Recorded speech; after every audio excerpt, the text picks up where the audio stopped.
ஸ்ரீ சிவசங்கரா தேவனே, ஸ்ரீ சிவசங்கரா தேவனே. Shankaram Sivashankaram. Question from Govindan sir. எழுதிச் செல்லும் விதியின் கை எழுதி எழுதி மேல் செல்லும் என்று சொல்லும் உமர் கயாம் என்ற ஒரு பாரசீக கவிஞர் விதியை அழுவதாலோ தொழுவதாலோ மாற்றவே முடியாது என்றும் கூறுகிறார். பட்டினத்தடிகளோ பங்கயத்தோன் என்று அழைக்கப்படும் பிரம்மதேவன்தான் மனிதனின் விதியை எழுதுகிறான் என்கிறார். தீதும் நன்றும் பிறர் தர வாரா என்கிறார் கணியன் பூங்குன்றனார். ஊழ்வினை உறுத்து வந்து ஊட்டுதும் என்கிறார் இளங்கோவடிகள். இவர்கள் அனைவரும் சொல்லும் விதி, கர்மா, ஊழ்வினை எல்லாம் ஒன்றுதானா? இவை அனைத்தும் வெவ்வேறு என்றால் விதியின்படி கர்மா வருகிறதா அல்லது கர்மாவின் அடிப்படையில் விதி எழுதப்படுகிறதா? வெல்வின விதியினை வெல்லவும் வல்லவும். விதியை வெல்ல முடியுமா அப்படின்னு சொல்கிறாங்க. அவங்களே விதியை மதியால் வெல்லலாம்னு சொல்கிறாங்க. ஊழில் பெருவலி யாவுல, விதியை விட கர்மாவை விட பெரிய விஷயம் என்ன இருக்குது? ஊழில் பெருவலி யாவுல அப்படின்னு சொல்லுகிறவர்கள் தான் ஊழையும் உப்பக்கம் காண்பர் உழைவின்றி தாழாது உயர்த்துபவர் அப்படிங்கிறாங்க. ஓயாமல் உழைத்தாக்கா நம்ம விதியை கூட மாற்றிக்க முடியுங்கிற பாயிண்ட்டை சொல்கிறாங்க. ஸோ எவ்வளவோ புராணங்களில் இல்லை நம்முடைய இலக்கியங்களில் இல்லை நிஜ வாழ்க்கையில் விதிங்கிறது எந்த அளவுக்கு எல்லாரையும் பாதிக்கிறதுங்கிறத நாமும் பார்த்துக்கிட்டு தான் இருக்கிறோம். அதனால் யாரோ ஒருத்தர் எத்தனம் பிரயத்தனம் தெய்வ எத்தனம்னு நாங்கள் முயற்சி விடாமுயற்சி அந்த ரெண்டும் நம்மக்கிட்ட இருந்தால் கடவுள் ஹெல்ப் பண்ணுவார். குடிசெயலின் ஒருவருக்கு தெய்வம் மடிதற்று தான் மூந்துருங்கிற மாதிரி யார் எப்படியாவது உருப்படணும்னு நினச்சி முயற்சி செய்கிறாங்களோ விடாமுயற்சி செய்கிறாங்களோ அவங்களுக்கு கடவுள் ஏதோ ஒரு வகையில் ஹெல்ப் பண்ணுவார் அப்படின்னு. அதனால் விதின்றது உண்மைதான். விதின்றது கடவுள் நமக்கு கொடுக்குற தண்டனை அல்ல. காஸ் எஃபெக்ட்ன்றோம் இல்லையா, லா ஆஃப் ஃபிசிக்ஸில் அந்த மாதிரி நாம் முற்பிறவிகளில் என்னெல்லாம் செஞ்சோமோ அது இந்த பிறவியில் நமக்கு திரும்பி வருது. Every action equal and opposite reaction. For every credit there is a corresponding debit. அதனால் எல்லாருக்கும் ஒரே அப்ளிகபிள் லா தான் அது. ஆனால் ஒரு முயற்சியும் விடாமுயற்சியும் இருக்கிற போது தெய்வம் ஹெல்ப் பண்ணும். ஏதோ ஒரு வகையில் தெய்வம் ஹெல்ப் பண்ணி நமக்கு பாம்பு கட்சி சாகணும்னு இருந்தால் தேல் கொட்டும். அண்டு 1 கோடி ரூபாய் வரணுன்னா நம்ம உதவாக்கரையாக இருந்தோம்னா 1 லட்சத்தில் முடிஞ்சு போயிடும். அதனால் கூட்டெல்லாம் குறைக்கலாம். அதனுடைய ஷேடோ இல்லையா, அது இல்லாமல் போகாது. கர்ணன் நாகாசுரம் விடுறான், அது அர்ஜுனனை அழிக்கணுங்கிறதுக்காக தான் வருது. ஆனால் அவன் பகவான் கிருஷ்ணரை நம்பின்னு இருக்கிறதுனால இப்போ தேரை கொஞ்சம் அப்படி அமுக்கிற போது அந்த நாகாசுரம் தலைக்கு தலப்பாவோட போச்சுன்ற மாதிரி கிரீடத்தை தட்டிட்டு போயிடுச்சு. அந்த மாதிரி நமக்கெல்லாம் கூட அதே மாதிரி தான். கர்மான்றது நாம் ஏற்கனவே எழுதி வச்சுட்டு வந்தது. அது கடவுளுடைய பக்தினாலையும் நல்ல செயல்கள் செய்வதனாலையும் குறைச்சிக்க முடியும். அவ்வளோதான். இல்லாமல் பண்ண முடியாது, குறைச்சிக்க முடியும். அட்லீஸ்ட் ஒரு ஷேடோ கர்மாவாவது அனுபவிக்க வேண்டியிருக்கும். சில பேருக்கு அதுதான் லாஸ்ட் பர்த்னு வச்சுக்கலாம். ஒரு ராமகிருஷ்ண பரமஹம்சர், ஒரு ரமண மகரிஷி, ஒரு யோகி ராம் சரத்குமார், இந்த மாதிரி மிக உயர்ந்த நிலையை தொட்ட மகான்கள். அப்போ கடைசி பர்த் அதுங்கிறதுனால இன்னும் பெண்டிங் வைக்க முடியாது. அதனால் ஒரே பிறவியில் அவங்க ஏதோ ஒரு வகையான கஷ்டத்தை, கேன்சர் அந்த மாதிரி அனுபவித்து முடிச்சிடுறாங்க. அது யாராக இருந்தாலும் அனுபவிக்கிறாங்க. ஈவன் காஞ்சி பெரியவரை பற்றியே நான் 100 தடவை சொல்லிட்டேன். அவருக்கு உடம்பு பூரா வியாதி இருந்தது. ஒரு கண்ணு சுத்தமாக தெரியாது, இன்னொரு கண் லேசாக தெரியும். டார்ச்சி இப்படி வச்சுன்னு இப்படி தான் படிப்பார் அவர்.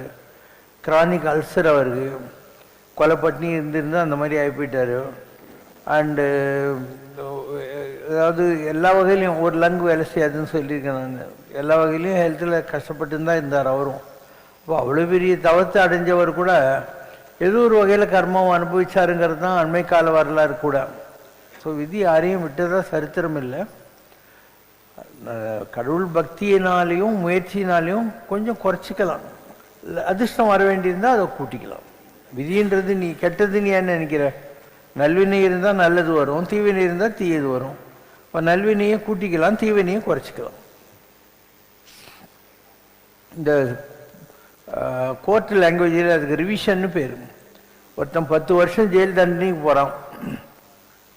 அங்கே குட் கான்டாக்டில் இருந்தான்னா அவனுக்கு ஒரு 4-5 வருஷம் கம்மி பண்ணுவாங்க. அந்த மாதிரி உனக்கு 7 வருஷம் கேத்து தசை, ராகு தசை இந்த மாதிரி இருக்கிறது ஒரு தண்டனை.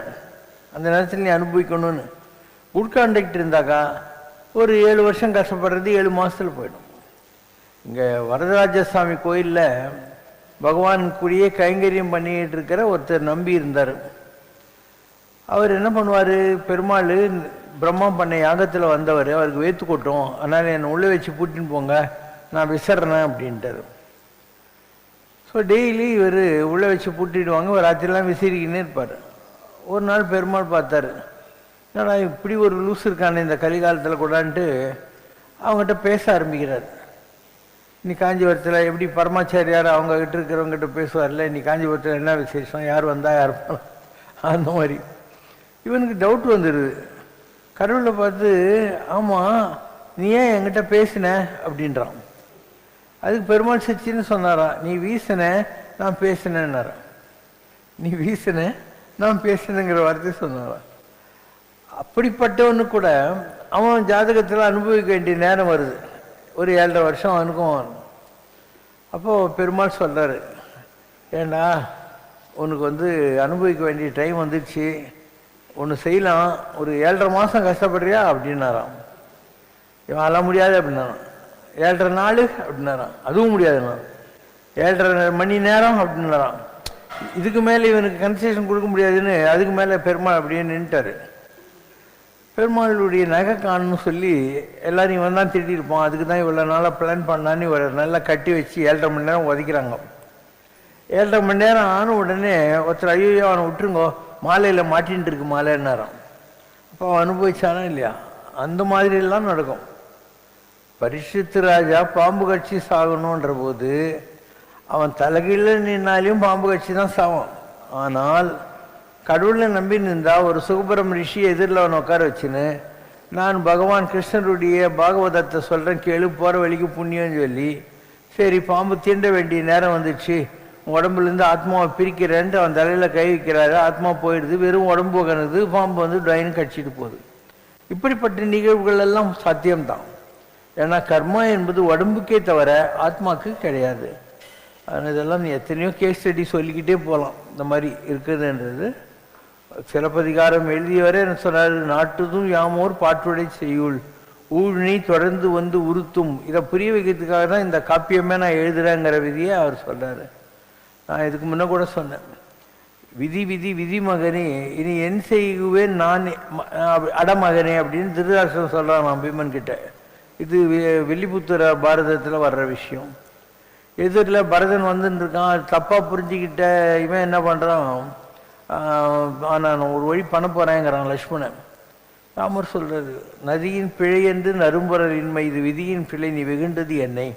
ஆற்றுல தண்ணி இல்லைன்னாக்கா ஆகாசில் மழை பெய்யலைன்னு அர்த்தம். அந்த மாதிரி பரதனுக்கு புத்தி கெட்டு போச்சுன்னா அது விதி செய்கிற சதி, நீ கோச்சிக்கூடாது பரதனன்றாரு. இவன் சொல்கிறான், விதிக்கு விதியாகும் என் வில் தொழில் காண்டி என்னாங்கிறான். நான் விதிக்க போகிற ஒரு தண்டனை என் பவரை பாருன்றான். ராமர் ஒன்றும் சொல்ல. அதுக்கப்புறம் பொன்மான் மாதிரி மாறிச்சம் வர்றான், அதை துரத்திக்கிட்டு ராமர் போகிறாரு, சீதா ஆசைப்பட்டாளேன்ட்டு லக்ஷ்மணன் கூடுகிறான். அப்போது ராவணன் மாயினால அந்த இடத்துல யாசகம் கேட்குறான்.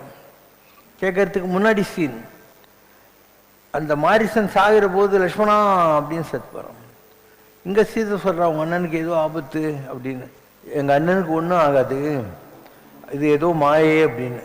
இல்லை, அந்த நேரத்தில் சீதைக்கு புத்தி கெட்டு போய், உங்கள் அண்ணன் மண்டையை போட்டால் நீ என்னை வச்சு குடும்பம் நடத்தலான்றதுக்கு தானே போக மாட்டேங்கிறன்னு கெட்ட வார்த்தை சொல்லிட்டான். இவனுக்கு சைக்கிள், ஏன்னா அந்த மாதிரி காலை தவிர இவன் பார்த்ததே கிடையாது எப்பயுமே. அதனால் விதி நின்றது, பிடித்து உந்த நின்றதுன்னா, விதி தள்ளுது, கழுத்தை பிடிச்சி தள்ளுது, நான் என்ன பண்ண முடியும் அப்படின்னு சொல்லிட்டு அவன் போயிட்டான். இது ராமாயணத்திலே வருகிற காட்சி. விதியை சேலஞ்ச் பண்ணுறவன் அவனே சரண்டர் ஆகிட்டு விதி கழுத்தை பிடிச்சி தள்ளுது, நான் என்ன பண்ண முடியும்னு சொல்லிட்டு தான் போனாங்கிறது இருக்கு. Question from Sainathan Sivasankar.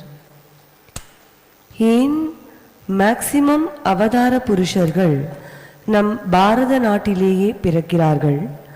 தப்பித்தவறி ஓரிரண்டு அவதாரங்கள் அல்லது மகான்கள் வேறு நாட்டில் பிறந்தாலும், உதாரணத்திற்கு இயேசு கிறிஸ்து, முகமது நபி அவர்களும், இயேசு நம் அமர்நாத்தில் தவம் செய்து அவர் குரு புறா வடிவில் அவருக்கு அருள் புரிந்ததாகவும், சுக்ராச்சாரியார் தான் அரபு நாட்டிற்கு சென்று அவர்தான் இஸ்லாம் மதத்தை உருவாக்கியதாகவும் கூறப்படுகிறது. ஏதோ ஒரு விதத்தில் அவர்களும் நம் நாட்டோடு சம்பந்தப்பட்டவர்கள் ஆகிறார்கள். இதற்கு காரணம் என்ன? நீங்கள் பஸ்ஸில், வேனில் இல்லை இதில் போகிற போது ஆயிரக்கணக்கான ஏக்கர் வழியில் தெரிஞ்சுன்னு இருக்கும். அதில் கொஞ்சம் இடத்துல தான் விவசாயம் பண்ணியிருப்பாங்க. நிறைய இடம்லாம் தரிசு நிலம்னு சொல்லுவாங்க. அங்கே தண்ணி வசதி இல்லை, பாறை, வறண்ட நிலம் அந்த மாதிரி இருந்தாக்கா அங்கே விவசாயம் பண்ண முடியாது. நதிக்கரைகள் எங்கே இருக்கோ அதை ஒட்டி ஏரி அந்த மாதிரி அந்த இடங்களில் விவசாயம் நல்லா வரும். ஏன்னா தண்ணி கிடைக்கிறதுக்கு வாய்ப்புகள் அங்கே அதிகம் இருக்குங்கிற முறையில். அந்த மாதிரி இந்த நாகரிகம் வளர்ச்சி அடைகிற காலத்தில் மக்கள் காட்டில் மிருகங்கள் எல்லாம் வேட்டையாடி, ஈவன் கேனிபால்ஸ் எல்லாம் இருந்தாங்க. மனுஷன் சாப்பிட்டுக்கிட்டு அப்படி தான் இருந்தாங்க.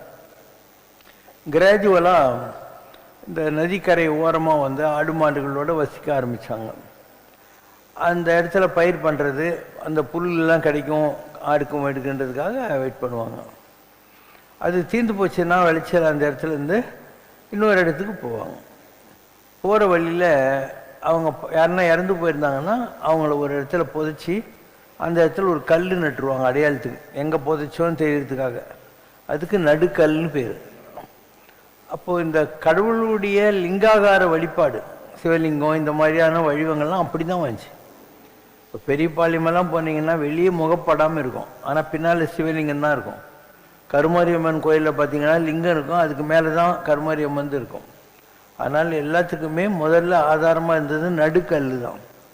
அதனால தான் சிவவாக்கியர் போன்றவர்கள் நட்ட கல்லை சுற்றி வந்து 4 புஷ்பம் சாத்தியே, சுற்றி வந்து மொனமொனென்று சொல்லும் மந்திரம் ஏதடா, நட்ட கல்லு பேசுமோ நாதன் உள் இருக்கையில், சுட்ட சட்டி சட்டுவோம் கரிச்சுவை அறியுமோ அப்படின்னார். ஒரு பாத்திரத்தில் வத்த குழம்பு வச்சோம், அது வத்த குழம்பு டேஸ்ட் எப்படி இருக்குன்னு பாத்திரத்துக்கு தெரியுமா? அந்த மாதிரி கடவுள் நமக்குள்ளே இருக்காரு, நாதன் உள்ளே இருக்கிறான்.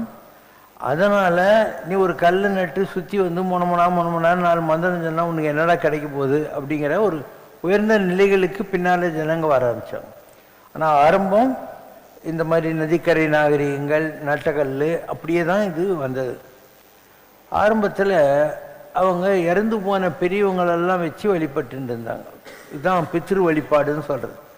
இன்றைக்கி கூட நிறைய ஊருங்களில் பார்த்திங்கன்னா இறந்து போன அவங்க தாத்தா பாட்டான்னுவாங்க, பட்டையான்னுவாங்க, தாத்தையான்னுவாங்க. ஈரோடு, கோயம்புத்தூர் இந்த பக்கம்லாம் ரொம்ப ஜாஸ்தி இறந்து போனவங்கள இது பண்ணுவாங்க.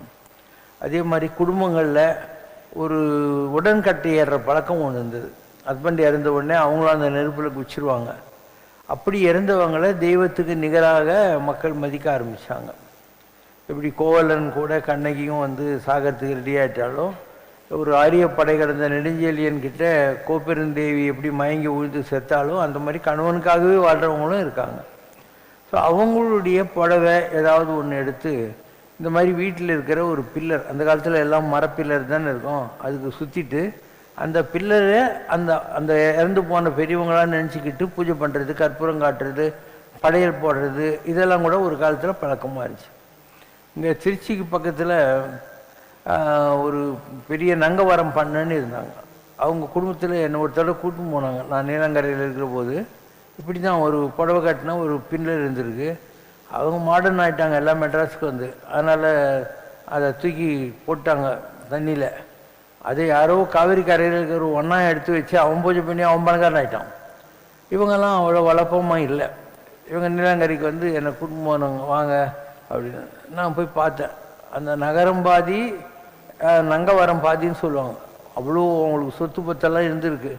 இந்த மாதிரி பண்ண ஒன்று இல்லாமல் போயிடுச்சு. அதனால் பல நேரங்களில் நம்முடைய மூதாதையர்களுடைய ஆசீர்வாதம் இருக்கு இல்லையா, அது நம்மளுக்கு ரொம்ப பெரிய அளவுக்கு ஹெல்ப் பண்ணுதுன்றதுல யாருக்கும் சந்தேகம் தேவையில்லை. அசோக்குன்னு ஒரு பையன், அவங்க அப்பா இறந்துட்டார். அவர் கிருஷ்ணாராவன்னு சொல்லிட்டு டெல்கோவில் பெரிய இன்ஜினியராக இருந்து மெட்ராஸ்க்கு வந்து 2 ஃபேக்ட்ரி ஆரம்பித்தார். இவன் ஒரே பையன். அவங்க அப்பா இறந்த உடனே என்ன வந்து சொல்கிறான், இந்த சடங்கெல்லாம் வந்து தேவையில்லை தானேன்ட்டு. அவ்வளோ துட்டு கொடுத்துருக்கான், 2 ஃபேக்ட்ரி கொடுத்துருக்கான். அந்த அப்பனுக்கு மிஞ்சி போனால் 1 லட்ச ரூபா செலவாக போகுது. இவனுக்கு பண்ணுறதுக்கு இன்ட்ரெஸ்ட் இல்லை. அதனால் என்ன வந்து கேட்குறான். அவங்க வீட்டில் போய் சொல்லுவான், பாபா வேணான்ட்டான்றதுக்காக. நான் சொன்னேன், இல்லை உங்ககிட்ட துட்டு இருக்குது, இல்லை நீ இதெல்லாம் பண்ணணுன்ட்டேன். நான் நிறைய பேர் இறந்து போன பெரியவங்களுக்கு தேவசம் பண்ணுறது இதெல்லாம் ரொம்ப நாளாச்சு, விட்டுட்டாங்க. அதுக்கு மேலே இந்த காரியம் பண்ணுற போது 1 லட்சம் 1.5 லட்சம் செலவாகுது. பாலை கொண்டு போய் வச்சு எங்கேயோ ஒரு இதில் சத்திரத்தில் ஐயருங்களெல்லாம் கூப்பிட்டு பிராமணார்த்தம் பண்ணி என்னென்னோ ஃபார்மாலிட்டிஸ் எல்லாம் இருக்குது. ஆனால் ஜனங்க இந்த காலத்தில் இதெல்லாம் பண்ணுறதில்லை. அதனால் உங்கள் பெரியவங்களுடைய ஆத்மா அலைஞ்சிக்கிட்டு இருக்குது. நீங்கள் இதெல்லாம் ஓரளவுக்கு ஒரு தெய்வ நம்பிக்கையோடு பண்ணுறீங்கன்னாக்கா உங்களுக்கு அவங்களுடைய ஆசீர்வாதம் என்றைக்கு இருக்கும். எப்படி ஆசீர்வாதம் கிடைக்குதுன்னா, தென்புலத்தார் தெய்வம் விருந்து ஒக்கல் தான் என்றாங்க 50 ஓம்பல் தலைங்கிறார் வள்ளுவர். முதல் பாயிண்ட்டே அவர் தெற்கு திசையில் இருக்கக்கூடிய இறந்து போன பெரியவங்கன்றார், தென்புலத்தார். அதுக்கப்புறம்தான் தெய்வம், அதுக்கப்புறம் சொந்தக்காரங்களில் ஏழையாக இருக்கிறவங்க, அதுக்கு முன்னால் சொந்தமே இல்லாமல் ஏழையாக இருக்கிறவங்க, அதுக்கப்புறம் 1 பங்கு தான் தனக்கு, 5ல் 1 பங்கு 20% தான் உனக்கு, மீதி எல்லாம் மற்றவங்களுக்கு. யாராவது இந்த காலத்தில் இதெல்லாம் ஃபாலோ பண்ணுறாங்களா? அப்போ அந்த தென்புலத்தார் வழிபாடு என்பது எம்மனுடைய தெற்கு திசையில் இருக்கக்கூடிய நம்ம மூதாதையர்களை குறிக்கும். இப்போ ஒரு மேலே இருந்து அவங்க நம்மளை பார்த்துன்னு இருப்பாங்க. ராமாயண காலம் வரைக்கும் ராமர் தேவசம் கொடுக்குற போது தசரதனே வந்து வாங்கிக்கணும், இறந்து போன தசரதனும் வாங்கிக்கணும். இன்றைக்கி அந்த மாதிரிலாம் இருந்தாக்கா நீங்கள் ஒத்துக்குவீங்களா? ஒரு ஆள் இறந்து போயிட்டு 1 நாள் 2 நாள் மேக்சிமம் ஐஸ் பொட்டியில் வச்சு பார்ப்பீங்க. இல்லைன்னா என்ன பண்ணுவீங்க, நீங்கள் என்ன பாடி எடுக்கலையான்னுவீங்க. ராமசாமி மல்லியார் இல்லை லக்ஷ்மண் சாமி ரெட்டி அப்படின்லாம் சொல்ல மாட்டாங்க, பாடி எடுக்கலையா இன்னும் அப்படின்வாங்க. இன்றைக்கி இப்படியெல்லாம் மாறிப்போச்சு. அந்த மாதிரி ஒரு கேன் ரெஸ்பெக்ட் இல்லாமல் போச்சு. இன்றைக்கும் தாய்லாண்டில் அவங்க மூதாதையர்களை அவங்க வீட்டு புழக்கடையிலே வைக்கிறாங்க, வச்சு அதுக்கு பூஜை எல்லாம் பண்ணுறாங்க. இன்றைக்கி வரைக்கும் இருக்குது அது. தாய்லாந்து பூரா இன்றைக்கி பார்த்தீங்கன்னா ஒவ்வொருத்தர் வீட்லேயுமே புழக்கடையில் அவங்க இறந்து போன பெரியவங்களுடைய அஸ்தி வச்சு கும்பிடுவாங்க. அண்டு தெருவில் எங்கே போனாலும் புத்தர் சிலை இருந்துக்கிட்டே இருக்கும். ஒவ்வொரு நாட்டில் ஒவ்வொரு விதமான வழிபாடு இருக்குது. இந்த பித்திருக்கள் மேலே இருந்து நம்மளை பார்த்துன்னு இருக்காங்க. இப்போ நேரில் வர்றது கஷ்டம், ஒரு காலத்தில் வந்தாங்க. நம்ம தேவசம் கொடுக்குற போது இதெல்லாம் அவங்க பார்த்துட்டு சந்தோஷப்படுறாங்க. கொடுக்கலன்னா உங்களுக்கு சாபம் கொடுக்க மாட்டாங்க, ஆனால் பசியாக இருப்பாங்க, வருத்தத்தில் இருப்பாங்க. நீங்கள் கொடுக்குறது அவங்களுக்கு போய் சேருது. நீங்கள் கரெக்டாக இருந்தீங்கன்னா அவங்க அந்த ஊரில் பெரியவங்க இருப்பாங்க இல்லையா. இப்போ ஒரு சங்கராச்சாரியார் இருக்கார், அவர்கிட்ட உங்கள் பெரியவங்க யாருன்னா பண்ணான்னு சொல்லுவாங்க, என் பேத்திக்கு இன்னும் கல்யாணம் ஆகலை, என் மகனுக்கு குழந்தை இல்லை, ஏதாவது சொல்லி கேட்பாங்க. அந்த மாதிரி பித்திருக்கள் கூட அந்த உலகத்தில் இருக்கிறவங்கக்கிட்ட உங்களுக்காக வக்கீல் வேலை செய்கிறாங்க. அவங்களுக்கு இந்த குறைக்குது அந்த குறைக்குது, நீங்கள் நல்லா பண்ணுங்க அப்படின்னு சொல்லி கேட்குறாங்க. அதில் உங்களுக்கு சந்தேகம் தேவையில்லை. அண்ட் எவ்வளவோ நிகழ்ச்சிகள் சொல்லிட்டே போகலாம். எந்த வடிவத்தில் வேணால் வருவாங்க. நீ தேவசம் பண்ணின்னுக்கிற, இறந்து போன உங்கள் பெரியவங்க உலகத்தில் வந்துட்டாங்கன்னு வை. ஒருவேளை மனுஷனாக வந்திருந்தாக்கா நீ என்னைக்கு தேவசம் பண்ணுறியோ அன்றைக்கி ஏதோ ஒரு அட்ராக்ஷனில் உங்கள் வீட்டு வாசல்லையே ஒரு பிச்சைக்காரனாக வந்திருப்பாங்க. அவங்க நீ என்ன நினைப்ப, ஐயருங்கெல்லாம் வந்து சாப்பிட்டுக்கிறாங்க, அவங்களாம் சாப்பிட்ட அப்புறம் வாணுவேன். நீ பண்ணுற தேவசமே அவங்களுக்கு தான், அவன் தான் வெளியே வந்து நிற்கிறான் கரெக்டாக. ஆனால் நீ அவனை கவனிக்கவே மாட்டேன். ஸ்ரீதர் ஐயாவாள்னு ஒருத்தர் இருந்தார் மாயவரங்கிட்ட. அவர் பிராமணார்த்தம் பண்ணுற பிராமின்ஸுக்கு முன்னாடி போய் அங்கே வந்து கொடுத்துட்டு வந்தார். எல்லோரும் கேட்டாங்க, நீ ரொம்ப அபச்சாரம் பண்ணிட்டுன்ட்டு. அவர் சொல்கிறார், இல்லை நம்ம யாருக்காக தேவசம் பண்ணுறோமோ அவர் தான் வந்திருக்காரு அப்படின்ட்டு. அவங்க நம்பலை. இவர் என்ன பண்ணுறாரு, தன் வீட்டில் இருந்த கிணத்துலேருந்து கங்கா ஜலத்தை வர வைக்கிறார். அப்போ அவங்க பயப்படுறாங்க, வீட்டு கிணத்துல கங்கை தண்ணியை கொண்டாந்தானேங்கிற மாதிரி ஒரு பயம் வருது இவங்களுக்கெல்லாம். இப்படி எத்தனையோ நிகழ்ச்சிகள் இந்த தேவசம் பண்ணும்போது அதுக்கு பலன் இருக்குங்கிறத பல பேர் ப்ரூவ் பண்ணி வச்சுருக்காங்க. இந்த ஃபாரினில் இதெல்லாம் கிடையாது இல்லையா. அதனால் அவங்க என்ன பண்ணுறாங்க, ஒரு சர்ச்சு இல்லை பேங்க்கில் ஒரு ட்ரஸ்ட்டு ஃபார்ம் பண்ணி பணத்தை கட்டிடுறாங்க. ஏன்னா அவங்களாம் அனாதை மாதிரி தான். எனக்கு நான் இறந்து போனாக்கா என்னுடைய பரியல் ரைட்ஸ், சாவுப்பட்டி, அதுக்கு சென்ட் அடிக்கிறது என்னென்ன போடுவாங்க கிறிஸ்டியன்ஸில், இதெல்லாம் பண்ணிவிடுங்க. பேங்க் மேனேஜரை அவங்க அப்பாயிண்ட் பண்ணிடுறாங்க ட்ரஸ்டி மாதிரி. அதுக்கப்புறம் வருஷம் சர்ச்சில் இந்த தேதிக்கு நீங்கள் வந்து எனக்காக ப்ரே பண்ணணும், ஏதாவது தான தர்மம் பண்ணணும்னு எழுதி வச்சுட்டு போகிறாங்க. அதனால் இன்றைக்கி அவங்க பிள்ளைங்க பண்ணலைன்னா கூட ஓரளவு வசதி இருக்கிறவங்க இதெல்லாம் பண்ணிகிட்டு இருக்காங்க. வெளிநாடுகள்லேயும் பண்ணுறாங்க. நம்ம ஊரில் ரொம்ப குறைஞ்சி போச்சு. அதனால் இன்றைக்கி ஒன்று ஐயருங்களும் சரியில்லை. ஏன்னா ஒரே நாள் அமாவாசை அன்றைக்கி ஒரு 10 வீட்டுக்கு போகணும். அதனால் அவங்க சரியாக கான்சன்ட்ரேட் பண்ணி மந்திரமும் சொல்கிறதில்ல, ஒன்றும் பண்ணுறதில்ல. அது கொஞ்சம் துட்டு வேறு ஜாஸ்தி கேட்குறானுங்களாம். அதனால் நிறைய பெரிய பேரால் அதை அஃபோர்ட் பண்ண முடியறதில்ல. அந்த மாதிரி இருக்கிறவங்களுக்கு வேறு சில வழிகள் இருக்குது.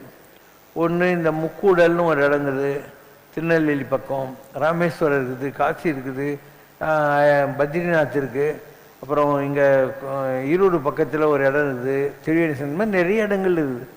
அந்த இடத்துல போனீங்கன்னாக்கா இந்த சாம்பலை கரைக்கிறதோ இல்லை உங்கள் பெரியவங்களை நினச்சிக்கிட்டு பிண்டை வச்சு பூஜை பண்ணுறதுக்கோ வழிகளெல்லாம் இருக்குது. அதை பண்ணலாம் ஒரு வழி.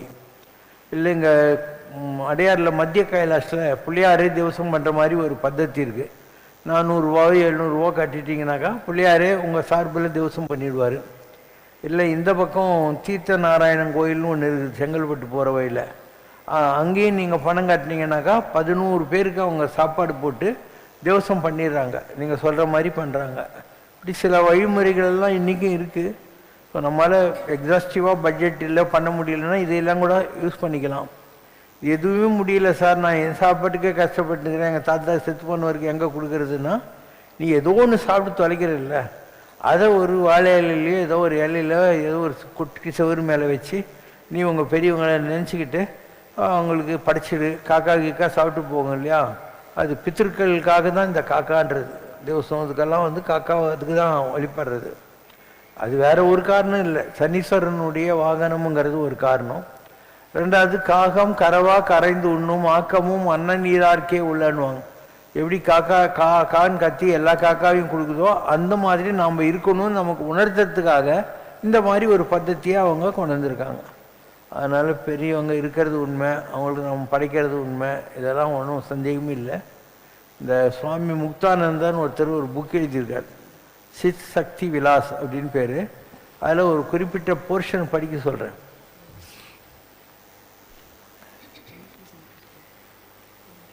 தி world of ancestors. While describing my experiences, I left out one which I must relate here. This is my visit to Pitruloka, which is situated between heaven and Siddhaloka. The same blue star that took me to Siddhaloka carried me to Pitruloka. Just as our world actually exists. தியானத்தில் உயர்ந்த நிலையில் அடைஞ்சவர். அவர் தியானத்தில் உட்காந்தா இந்த இடத்துல இருந்து ஒரு blue light, blue pearl இல்லையா, அது அவரை உட்காந்த இடத்துல இவர் இருப்பார். ஆனால் அது வழியாக அவருடைய ஆத்மா ட்ராவல் பண்ணி எல்லா உலகத்தையும் தரிசனம் பண்ணணும். அந்த மாதிரி இது. Just as our world actually exists, so does Pitruloka. This I am stating from direct personal experience. That is a world of its own. There are various orders of ancestors in that realm.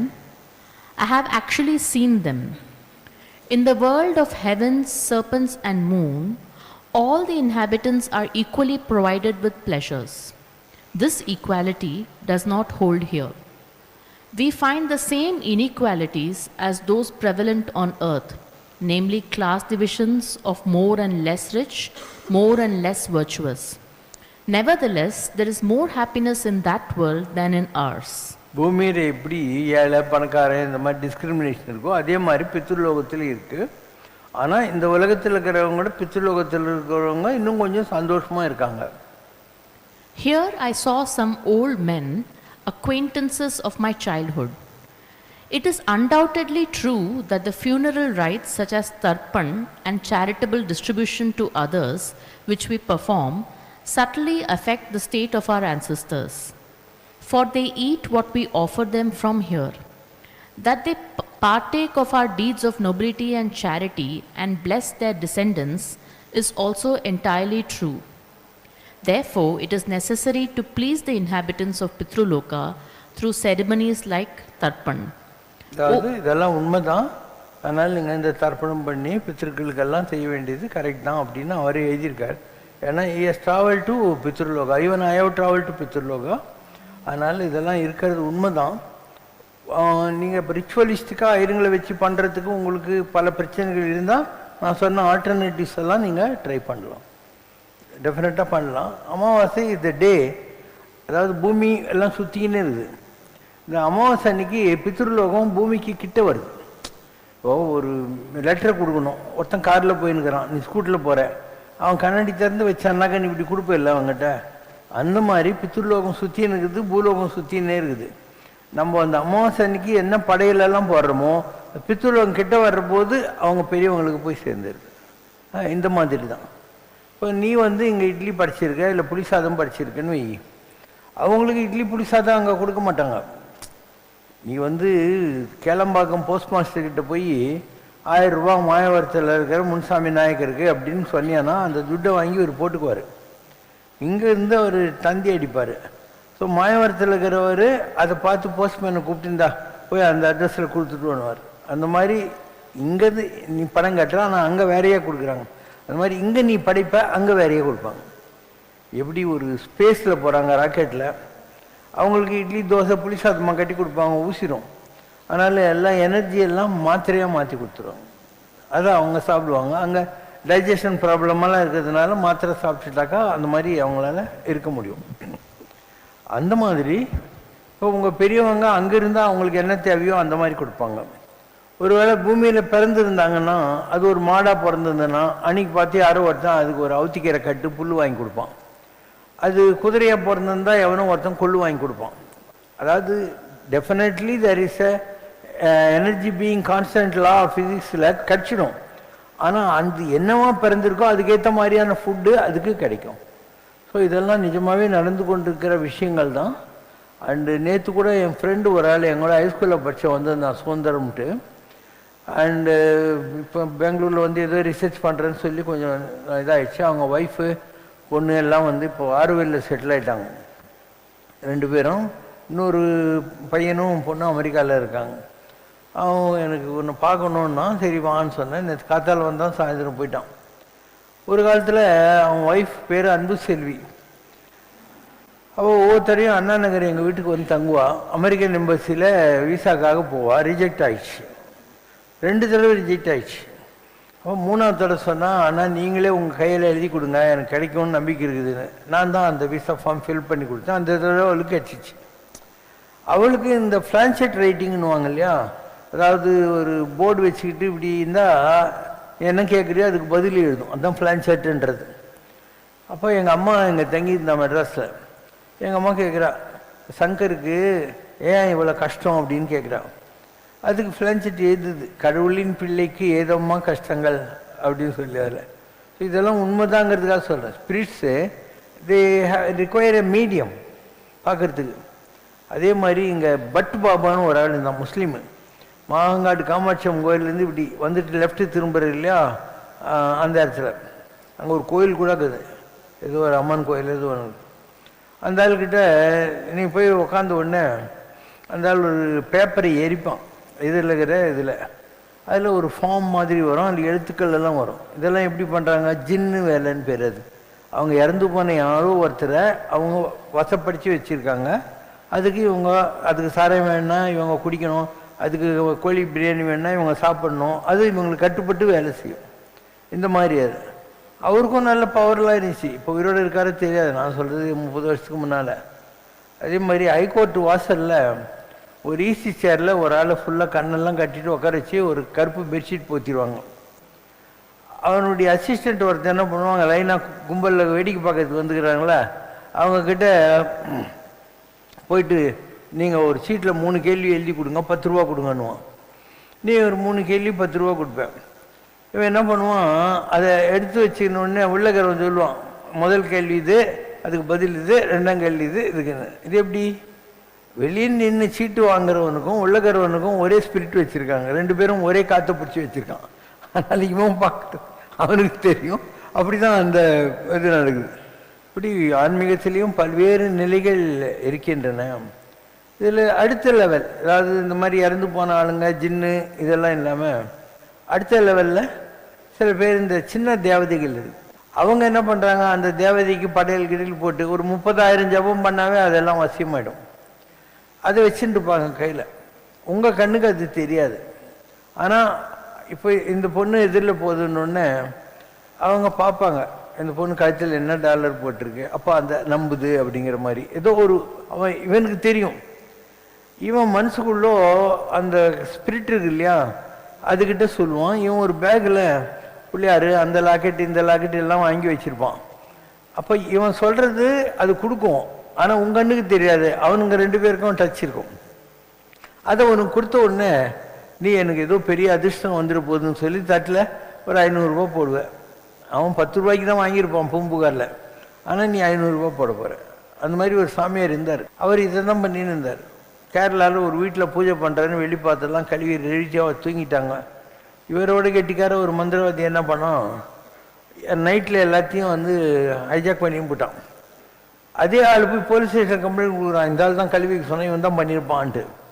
இப்போ போலீஸில் அவர் எழுதி கொடுத்து, அந்த காலத்தில் பேப்பர்லலாம் வந்துச்சு, நான் திருநாள்லாம் கிடையாது, இந்த மாதிரி நான் ஒரு காற்று வச்சுட்டுருக்கேன், அதுக்கிட்ட நான் சொல்லுவேன், நான் 10 ரூபா கொடுத்து வாங்கினதுக்கு அவங்க தட்டில் 100 200 போடுவாங்க, இதுதான் நான் செய்கிற வேலைன்ட்டு அதால் சொல்லி பேப்பர்லேயே வந்துச்சு.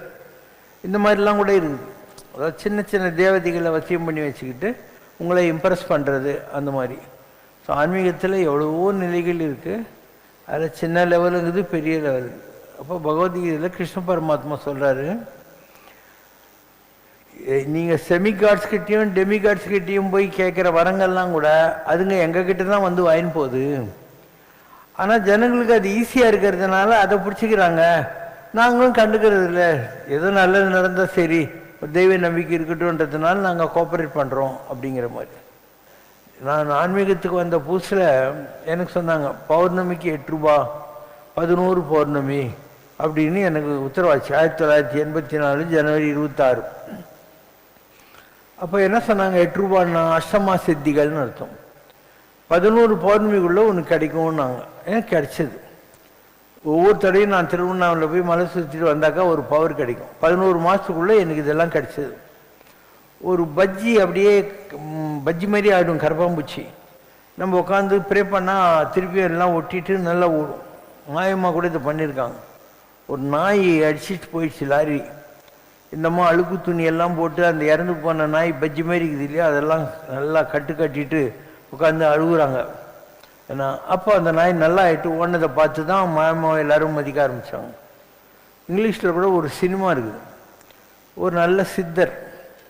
ஏன்னா அந்த சினிமா பேர் கிரீன் லைன். அப்போ ஒரு ஜெயிலர் இருப்பான். அவனுக்கு தெரியுது இந்த ஆள் ரொம்ப நல்லவர், இவரை தெரியாமல் யாரோ கொண்டாந்து இங்கே போட்டிருக்காங்கன்ட்டு. அந்த ஜெயிலருக்கு யூரினரி இது இருக்கும், இன்ஃபெக்ஷன். உங்களுக்கு தெரியும், யூரினரி இன்ஃபெக்ஷன் வந்துச்சுனாக்கா ஒன்றுக்கே வராது, வந்தாலையும் ரொம்ப வயிறு வலித்து ஒரு ட்ராப்பாக வரும். அப்போல்லாம் வயிற்ற பிடிச்சின்னு கஷ்டப்படுவான். ஒரு நாள் அவனுக்கு அந்த மாதிரி துடிச்சுன்னு இருக்கிற போது இவன் அவனை பிடிச்சி இழுத்து தொட்ட உடனே அவன் போய் குடமாக ஒன்றுக்கு போவான். அப்போ அவனுக்கு நம்பிக்கை வந்துடும், இவர்கிட்ட ஏதோ ஒரு பவர் இருக்குது அப்படிங்கிற மாதிரி. பக்கத்தில் ஒரு கொலைகேஸில் வந்த ஒரு ஆப்பிரிக்கன் இருப்பான். அவன் வந்து ஒரு எலி வளர்த்துக்குன்னு இருப்பான். அங்கே ஒரு சாடிஸ்ட் ஜெயிலர் இருப்பான். அவன் என்ன பண்ணுவான், இவன் சந்தோஷமாக இருக்கிறது அவனுக்கு பிடிக்காத அந்த எலியை பிடிச்சி ஷூ காலில் நசுக்கி பஜ்ஜி ஆக்கிடுவான். அப்போ அவன் அழுவான் அந்த பக்கத்து கைதி. இப்போ இவர் என்ன பண்ணுறாரு, நல்ல ஜெயிலர்கிட்ட சொல்லி அந்த செத்து கிடக்கிற எலியை என்கிட்ட கொண்டு வாங்கன்னு சொல்லி அதை தடவி கொடுத்து உயிர் வந்து திருப்பி அந்த ஜெயிலர்கிட்ட கொடுப்பாங்க. அந்த ஆளை எலக்ட்ரிக்கல் சேரில் உட்கார வைப்பாங்க. யார், அந்த நிகுருவை. எலக்ட்ரிக்கல் சேரில் உட்கார வைக்கிறதுக்கு முன்னே ஸ்பாஞ்சு வைக்கணும் தண்ணியில் நினச்சி. இந்த சடிஸ்ட் ஜெயிலர் என்ன பண்ணுவான், தண்ணியில் நினைக்காம அதை அப்படியே வச்சுருவான். அப்போது அந்த எலக்ட்ரிக்கல் ஷாக்கில் இந்த உடம்புக்கு ரொம்ப வலிக்குவெல்லாம் இருக்கும். அப்போ இந்த ஆள் பார்ப்பான், யார், நம்மளால் செயின்ட்டு. பார்த்துட்டு அந்த இது இருக்கு இல்லையா, அவன் படுற கஷ்டங்கள் எல்லாம் இருக்கு இல்லையா, அதை பூராவும் யார் கெட்டவனோ அவனுக்கு மாற்றி விட்ருவான். சஃபர் ஆகாத அளவுக்கு இவனுக்கு மாற்றி விட்ருவான். இதெல்லாம் பார்த்துட்டு அந்த நல்ல ஜெயிலர் போய் ஹெட்டு ஐஜி கிட்ட சொல்லுவான், இது மாதிரி ரொம்ப நல்லவனாக இருக்கான், நான் கண்ணால் டெய்லி அவன் பண்ணுற மிராக்கெல்லாம் பார்த்துன்னு இருக்கேன் அப்படின்னு. அப்போ அவன் சொல்கிறான், என் ஒய்ஃபுக்கு இந்த மாதிரி ஒரு வியாதி இருக்குது, அதை அவன் நல்லா பண்ணான்னா நான் எப்படியாவது ஹெல்ப் பண்ணுறேன் அப்படின்னு. இவன் அந்த ஜெயிலருடைய மனைவிக்கு இருக்கிற வியாதியை யார் நிஜமாக கொலை பண்ணானோ அவனை பிடிச்சின்னு வர்றாங்க அன்றைக்கி தான், அவனுக்கு மாற்றி விட்டுறான். ஆனால் ஜெயிலர் சொல்லுவான், இந்த மாதிரி என்னால் அஃபிஷியலாக ஒன்று அனுப்ப முடியாது, நீ தப்பிச்சு போயிட்டு நாங்கள் 2 பேரும் கண்டுக்காமல் இருக்கிறோன்னுவான். அவன் சொல்கிறான், இல்லை நான் ரெடி தான் சாகிறதுக்குன்றான். ஏன் அப்படிங்கிறாங்க, இவ்வளோ பவர் எனக்கு கடவுள் கொடுத்துருக்காரு, இதை வச்சு நல்லது பண்ணுறோம், ஜனங்க உருப்பிட மாட்டேன்றாங்க, இந்த பவர் வச்சுக்கிட்டு நான் ஏன் கஷ்டப்படணும், நான் போயிடுறேன் அப்படின்வான். அதுதான் green line story. Good, I am a good story teller, right. அதனால் இந்த மாதிரி எவ்வளோ நமக்கு தான் இருக்குதுன்னு, இந்த வெளிநாட்டிலலாம் கூட இந்த மாதிரியான நம்பிக்கைகள், ஹீலிங் அதெல்லாம் இருக்குது. நம்ம நாட்டில் ஜாஸ்தி இருக்குது, சைனாவில் ஜாஸ்தி இருக்குது. ஏன்னா நம்மளாம் ஆரம்பத்திலே பக்திக்கு வந்துட்டவங்க, மற்றவங்களாம் பின்னால் வந்தவங்க. அதனால் தி பர்சன்டேஜ் நம்மக்கிட்ட ஜாஸ்தி, அவங்களுக்கு கம்மி. ஆனால் உலகம் பூராவும் இந்த மாதிரி ஆட்கள் இருக்கிறாங்க.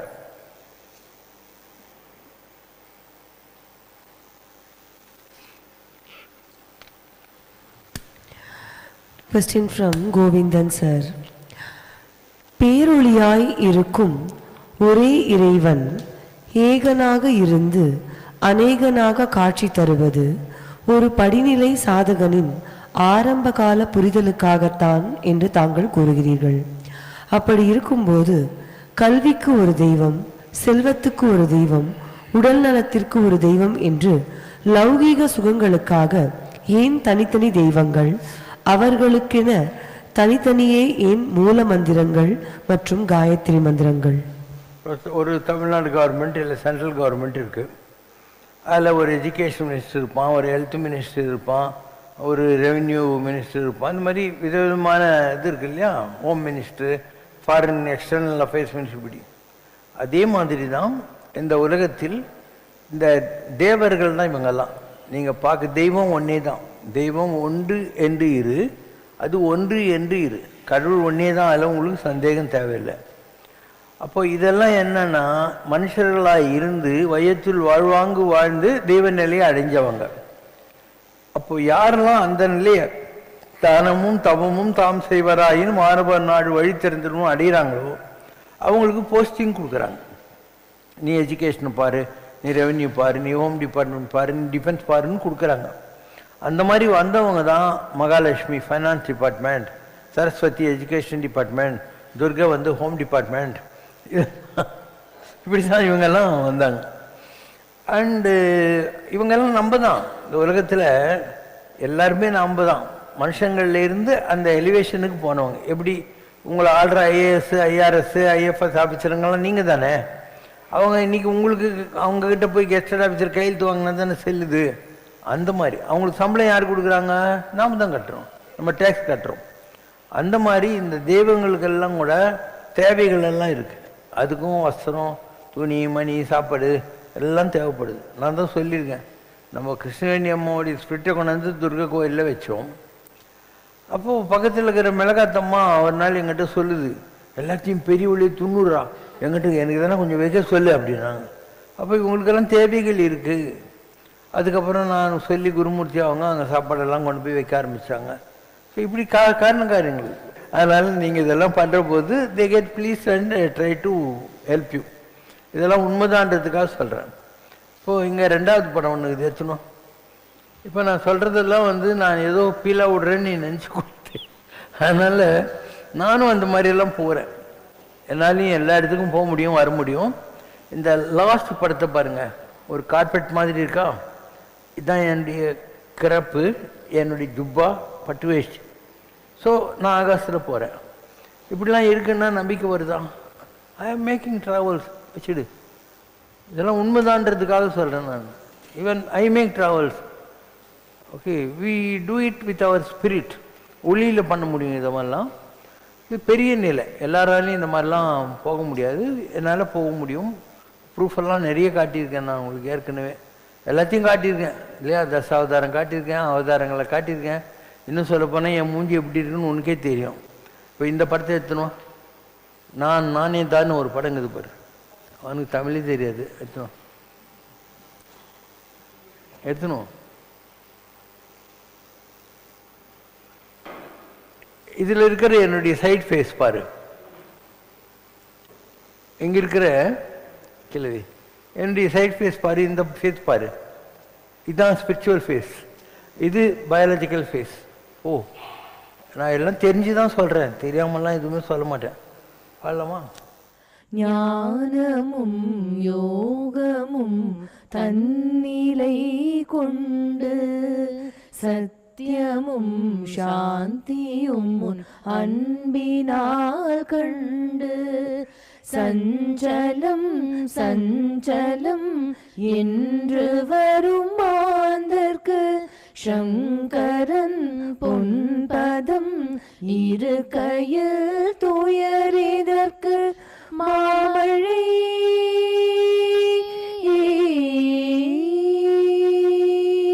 மாமழை போல் அருள்மழை பொழிந்து நடமாடும் தெய்வமே.